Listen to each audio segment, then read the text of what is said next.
Hello दोस्तों।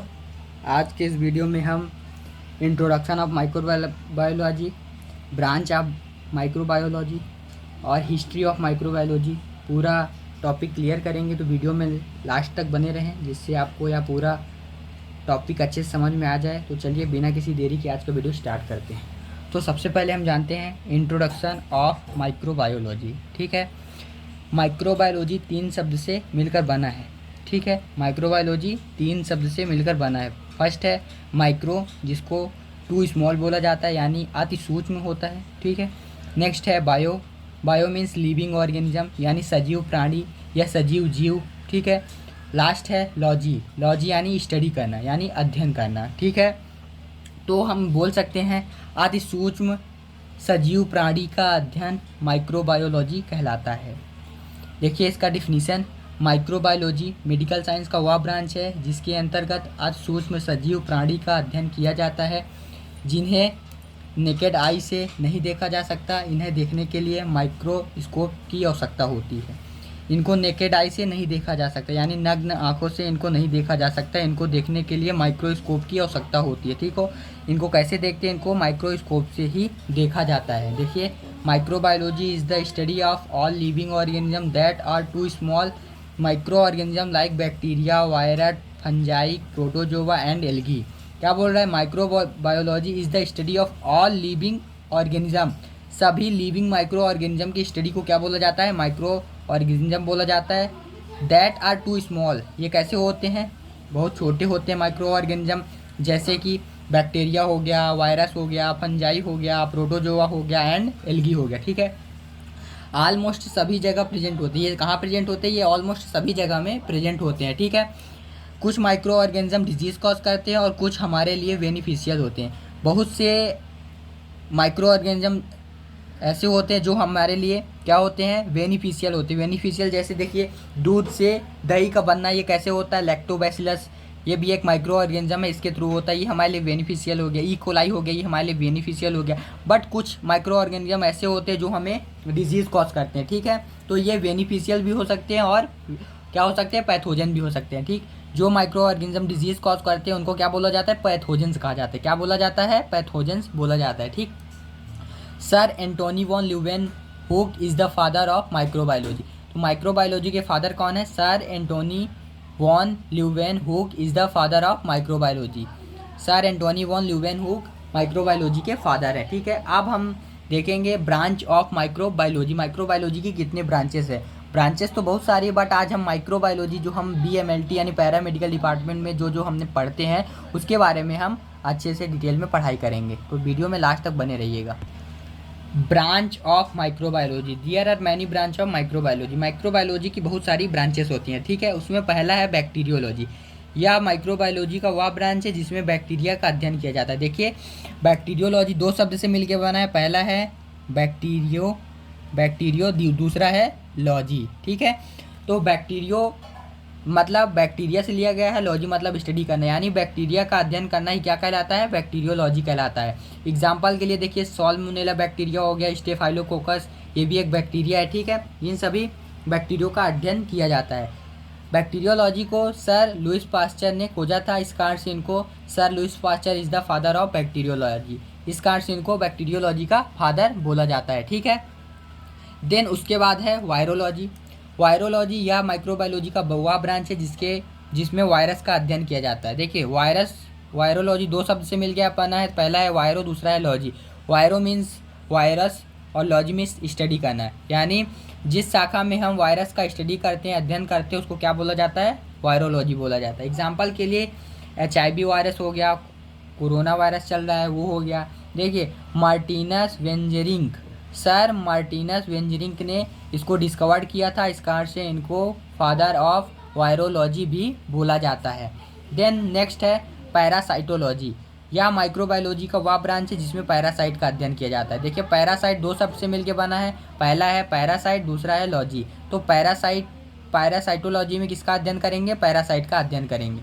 Example के लिए हो गया प्लाज्मोडियम, ये एक पैरासाइट है। ट्राइकोमोनास वेजिनेलस, ये भी एक पैरासाइट है। और भी बहुत सारे पैरासाइट होते हैं जैसे जियार्डिया लैमलिया हो गया, ये सभी क्या होते हैं? पैरासाइट होते हैं। इन सब के स्टडी को क्या बोला जाता है? पैरासाइटोलॉजी। देखिए, sir Francisco Reddy is the father of parasitology. Parasitology को किसने डिस्कवर किया था? तो फ्रांसिस्को रेड्डी ने इसको क्या किया था? डिस्कवर किया था। इस कारण से इनको फादर ऑफ पैरासाइटोलॉजी बोला जाता है। नेक्स्ट है माइकोलॉजी। या माइक्रोबायोलॉजी का वह ब्रांच है जिसके अंतर्गत फंगस का अध्ययन किया जाता है। किसका अध्ययन किया जाता है? फंगस का अध्ययन किया जाता है। फंगस में देखिए, कैंडिडा हो गया, स्पर्जिलस हो गया, क्रिप्टोकोकस हो गया, ये सभी क्या है? फंगस है। इन सभी के स्टडी को क्या बोला जाता है? माइकोलॉजी बोला जाता है। Sir Heinrich Anton de Bary is the father of mycology. Mycology को किसने डिस्कवर किया था? तो माइकोलॉजी को Sir Heinrich Anton de Bary ने क्या किया था? डिस्कवर किया था। इस कारण से इनको फादर ऑफ माइकोलॉजी बोला जाता है।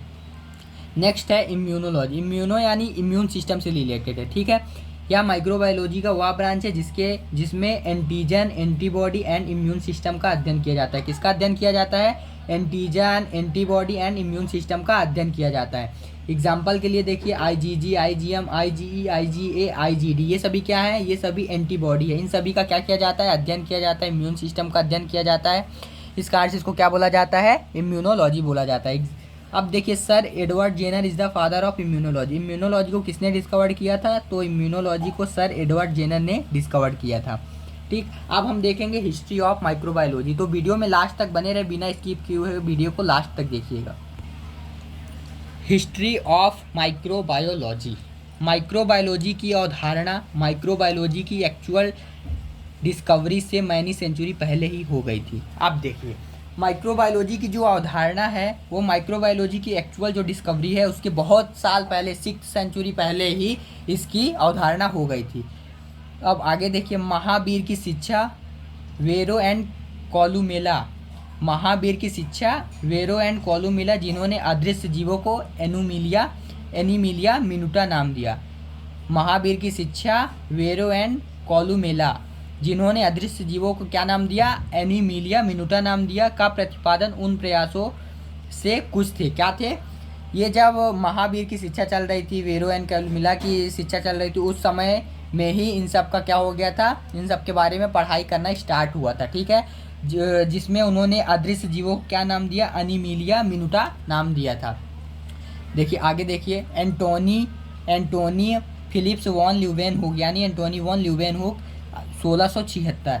ये पहले वैज्ञानिक थे जिन्होंने अपने द्वारा निर्मित सिंगल सेल माइक्रोस्कोप का उपयोग करके बैक्टीरिया और अन्य माइक्रो ऑर्गेनिज्म का एग्जामिन किया, और उन्होंने उन छोटे जीवों को लिटिल एनिमल्क्यूल्स नाम दिया, ठीक है।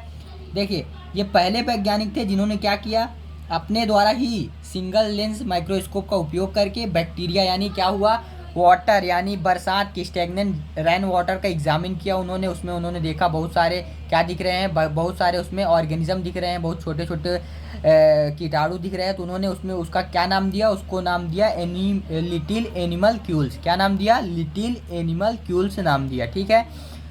तो इन्होंने ही क्या किया? माइक्रो ऑर्गेनिज्म को किसने डिस्कवर किया? तो माइक्रो ऑर्गेनिज्म को भी एंटोनी वॉन ल्यूवेनहुक ने डिस्कवर किया था। इस कारण से इनको फादर ऑफ माइक्रोबायोलॉजी भी बोला जाता है, ठीक है। नेक्स्ट है एडवर्ड जेनर। इन्होंने वर्ल्ड में फर्स्ट वैक्सीन को डेवलप किया था। किसको डेवलप किया था? तो इन्होंने वर्ल्ड में फर्स्ट वैक्सीन को डेवलप किया था, जो स्मॉल पॉक्स वैक्सीन है। क्या है? जो स्मॉल पॉक्स वैक्सीन है, इन्होंने फर्स्ट वैक्सीन को डेवलप किया था। नेक्स्ट है लुईस पास्चर। लुईस पास्चर के युग से माइक्रोबायोलॉजी एक साइंटिफिक डिसिप्लिन के रूप में डेवलप हुई है, ठीक है। जब लुईस पास्चर सर आए तो उन्होंने क्या किया? उनके युग से ही माइक्रोबायोलॉजी जो है वो साइंटिफिक डिसिप्लिन यानी वैज्ञानिक अनुशासन के रूप में क्या हुआ है? डेवलप हुआ है, ठीक है। He is also known as father of modern microbiology. इनको माइक्रोबायोलॉजी यानी मॉडर्न माइक्रोबायोलॉजी का फादर भी बोला जाता है, ठीक है। इन्होंने फर्मेंटेशन का सिद्धांत दिया फूड के प्रिजर्वेशन के लिए। किसके लिए? फर्मेंटेशन का सिद्धांत फूड के प्रिजर्वेशन के लिए दिया था। फर्मेंटेशन यानी जो जटिल कार्बनिक पदार्थ होते हैं उसको इन्होंने क्या किया? किसी एंजाइम और सूक्ष्म जीव के द्वारा क्या किया? उसको सरल कार्बनिक पदार्थों में बदल दिया। उसका ये सिद्धांत दिए थे फूड के लिए, ठीक है, फूड प्रिजर्वेशन के लिए। देन इसके बाद इन्होंने स्टेरिलाइजेशन टेक्निक को इंट्रोड्यूस कराया और steam sterilise hot air oven and clap को भी क्या किया था, डेवलप किया था। ठीक, इन्होंने मिल्क के पास्चुराइजेशन मेथड को डिस्क्राइब किया था। पास्चुराइजेशन यानी मिल्क को निश्चित तापमान में निश्चित समय के लिए क्या किया, टेम्परेचर में उनको क्या किया, हीट किया, जिससे मिल्क में प्रेजेंट जितने भी बैक्टीरिया, वायरस, फंजाई यानी जितने भी माइक्रो ऑर्गेनिज्म से सब क्या हो गए, किल हो गए। नेक्स्ट है जोसेफ लिस्टर, इनको फादर ऑफ एंटीसेप्टिक सर्जरी कहा जाता है। ठीक है, इन्होंने ऑपरेशन के बाद होने वाले इन्फेक्शन को रोकने के लिए सर्जरी के समय disinfectant such as diluted carbolic acid use किया और स्टेरिलाइज द इंस्ट्रूमेंट का यूज़ किया। क्या किया इन्होंने, एंटीसेप्टिक सर्जरी का इनको फादर बोला जाता है। ठीक है, दूसरा ऑपरेशन के बाद जो इन्फेक्शन होता है उसको रोकने के लिए इन्होंने क्या किया, डिसइंफेक्टेंट किसका यूज़ किया, डिसइंफेक्टेंट कौन सा, such as diluted carbolic acid का यूज़ किया। और उस समय यानी ऑपरेशन यानी सर्जरी के दौरान लगने वाले इंस्ट्रूमेंट को क्या यूज़ करने के लिए बताया, स्टेरिलाइज इंस्ट्रूमेंट का यूज़ करने के लिए बताया था। किसने बताया था, जोसेफ लिस्टर ने बताया था। कब बताया था, 1867 में बताया था। नेक्स्ट देखिए, नेक्स्ट है रॉबर्ट कोच, इन्होंने भी माइक्रोबायोलॉजी के फील्ड में उल्लेखनीय योगदान दिया है। क्या किया है, माइक्रोबायोलॉजी के फील्ड में उल्लेखनीय योगदान दिया है। इन्होंने बैक्टीरिया के कल्चर के लिए सॉलिड मीडिया से इंट्रोड्यूस कराया और इन्होंने ही बताया यानी सजेशन दिया कि एगार का यूज़ सॉलिडिफाई एजेंट के रूप में करें। कैसे करें, सॉलिडिफाई एजेंट के रूप में एगार का यूज़ करें, सजेशन दिया था। किसने दिया था, तो रॉबर्ट कोच ने दिया था। इन्होंने बैक्टीरिया के कल्चर के लिए सॉलिड मीडिया, कौन सी मीडिया, सॉलिड मीडिया से इंट्रोड्यूस कराया। साथ ही साथ इन्होंने बताया कि सॉलिडिफाई एजेंट के रूप में किसका यूज़ करें, एगार का यूज़ करें। एगार का यूज़ करने के लिए सजेशन किसने दिया था, रॉबर्ट कोच सर ने किया था। ठीक, देन देखिए, he discovered bacteria such as the anthrax bacilli, tubercle bacilli and cholera bacilli. इन्होंने कौन कौन सी बैक्टीरिया को डिस्कवर्ड किया था, तो इन्होंने anthrax bacilli, tubercle bacilli and cholera bacilli को क्या किया था, डिस्कवर्ड किया था। अब नेक्स्ट देखिए, Paul Ehrlich is the father of chemotherapy.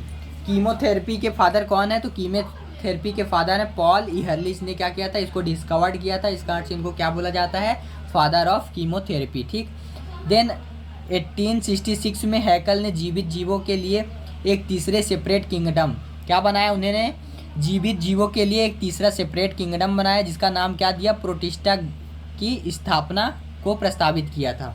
Protista नाम दिया, क्या नाम दिया था, प्रोटिस्टा नाम दिया था। ठीक है, जिसमें algae, protozoa, fungi, virus, bacteria सभी इंक्लूडेड हैं। उसमें कौन कौन से जीवों को रखा गया, एल्गी हो गया, प्रोटोजोआ हो गया, फंजाई हो गया, वायरस हो गया, बैक्टीरिया हो गया, ये सभी प्रोटिस्टा ग्रुप में क्या किया, डिवाइड कर दिया, उस किंगडम में रख दिया।